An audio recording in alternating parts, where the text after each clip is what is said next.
Um bom dia a todos. Hoje estudaremos mais um assunto dentro da Palavra de Deus. Jesus, quando esteve aqui neste mundo, disse para mim e para você, sim, disse para mim e para você porque as pessoas que estavam com ele naquela época e a todos nós através da sua palavra. Ele disse o seguinte, em João 8,32, e conhecereis a verdade e a verdade vos libertará. Com este propósito que nós estamos estudando a Palavra de Deus, procurando adquirir a cada dia pelo poder de Deus conhecimento, para saber o que Deus quer de nós, para tirarmos as dúvidas das nossas mentes, dos nossos corações, pelo poder da Palavra de Deus. E com este propósito, estudaremos hoje um verso que se encontra em Apocalipse 21, verso 22, que diz assim, nela não vi santuário, porque o seu santuário é o Senhor, o Deus Todo-Poderoso e o Cordeiro. Iremos estudar esse verso hoje porque muitos ao longo dos tempos têm dito, ou seja, que a história do santuário é apenas uma invenção dos adventistas do sétimo dia. De que não existe um santuário no céu, é apenas uma história contada. Seus livros afirmam isso, os livros que combatem os adventistas do sétimo dia afirmam isso. Eu recentemente li um livro no qual, depois de o pastor dizer que não existia um santuário no céu, ele citou esse verso, porque nela não vi santuário. Mas como compreendermos esse assunto?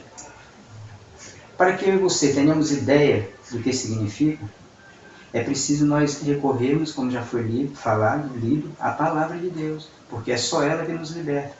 Então nós iremos abrir esta maravilhosa palavra de Deus em Êxodo 25, verso 8 e 9.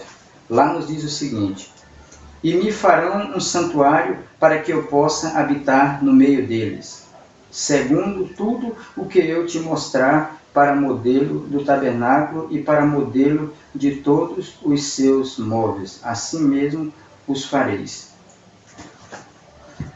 O que acontece aqui? A ordem de Deus foi que fosse erigido um santuário. Então, nesse sentido, não foi uma invenção, foi mostrado a Moisés realmente um santuário no céu, um santuário maior, mais perfeito.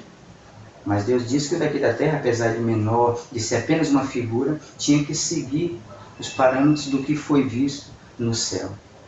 Na realidade, irmãos e amigos, o santuário terrestre, com tudo aquelas minúcias, com todas aquelas coisas, aquelas ofertas e tudo, ali simbolizava Cristo, ou seja, tudo ali apontava para Cristo. O santuário terrestre, na realidade, era uma escola. Sabiam disso? Uma escola para ensinar grandes verdades sobre o plano da salvação. Ali, cada coisa ali, como eu falei, representava Cristo. O altar, a cruz de Cristo. A pia, o batismo. Jesus também chegou a dizer, eu sou a água da vida.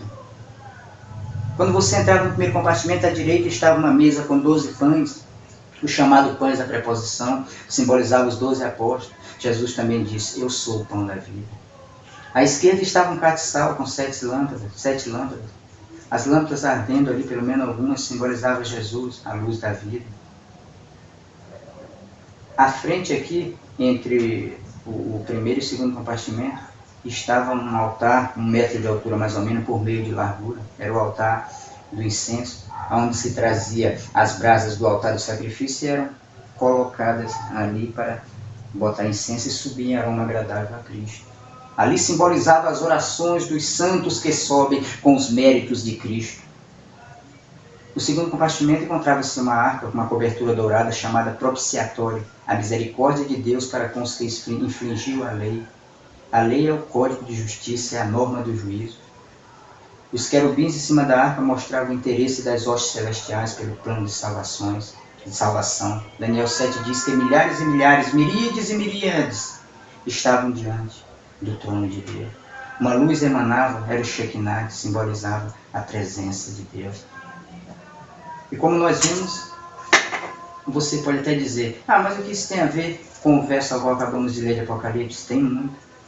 João já estava familiarizado com a história de um santuário, pois inúmeras vezes foi mostrado a ele um santuário no céu. Só para termos uma ideia, vejamos Apocalipse 11, 19, que diz o seguinte, Abriu-se então o santuário de Deus que se acha no céu, e foi vista a arca da aliança do seu santuário, e sobrevieram relâmpagos, vozes, trovões e grande saraivada. Apocalipse 15:8 também nos diz o seguinte, 15:8 nos diz o seguinte: o santuário se encheu de fumaça, procedente da glória de Deus e do seu poder, e ninguém podia penetrar no santuário enquanto não se cumprisse os 7 flagelos dos 7 anjos. Nós podemos ver isso também em Apocalipse 4, de 1 a 5, Apocalipse 8:3. Em várias partes da Bíblia mostra, de Gênesis a Apocalipse, a existência de um santuário tão vivido no céu. Quando a palavra de Deus está dizendo, no verso ao qual nós estamos analisando, nela não vi santuário? Para que, irmãos e amigos, um santuário na nova terra? A nova Jerusalém só vai habitar, reinar paz, amor, felicidade, justiça. Então torna-se desnecessário a história de um santuário, ou seja, a existência de um santuário. Santuário é necessário hoje, enquanto vivemos um grande conflito, uma luta do certo contra o errado, uma época em que o pecado está numa condição, podemos assim, emergencial. Aí sim, nós necessitamos de um santuário. Depois Deus com certeza substituirá por outra coisa. Deus com certeza saberá o que fazer. Portanto, como eu acabei de dizer para vocês, acabamos de falar, a história do santuário não é nem um jogo de marketing tramado por mileritas envergonhados. Não é nem uma história de adventista do sétimo dia. Ela é uma realidade viva. Ela é uma história bíblica. Ou seja, ela está registrada na Bíblia de Gênesis a Apocalipse. E Jesus hoje se encontra no segundo compartimento do santuário, intercedendo por mim e por você. Ou seja, por mim e por você, que vivemos uma novidade de espírito, que procuramos seguir a trilha de Cristo.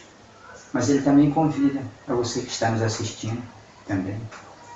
Ele convida a todos, a todo mundo, a todas as pessoas, sejam da condição que for, sejam, mesmo que o seu pecado aparentemente esteja extrapolando, podemos dizer, Ele convida para que você venha fazer parte desse povo que também busca a Cristo, pois Ele também quer interceder por você. Seja um servo de Deus, busque a Deus incansavelmente. Jesus está voltando, nós estamos vivendo os últimos dias da história terrestre, e Jesus quer te levar com Ele. Jesus quer te dar um reino, como a conclusão do que Jesus está fazendo lá. Quando Ele terminar o seu trabalho, Ele dirá, está feito, e o reino será entregue a um povo que andou segundo o seu querer, segundo a sua vontade. Ele está de braços abertos para te esperar. Ou seja, Ele está de braços abertos te esperando. É só você correr e dizer, Senhor, eu te aceito e quero fazer parte desse povo também, que vive a maravilha e a grande expectação da grande esperança que é a tua segunda vinda. Que Deus em Cristo nos abençoe.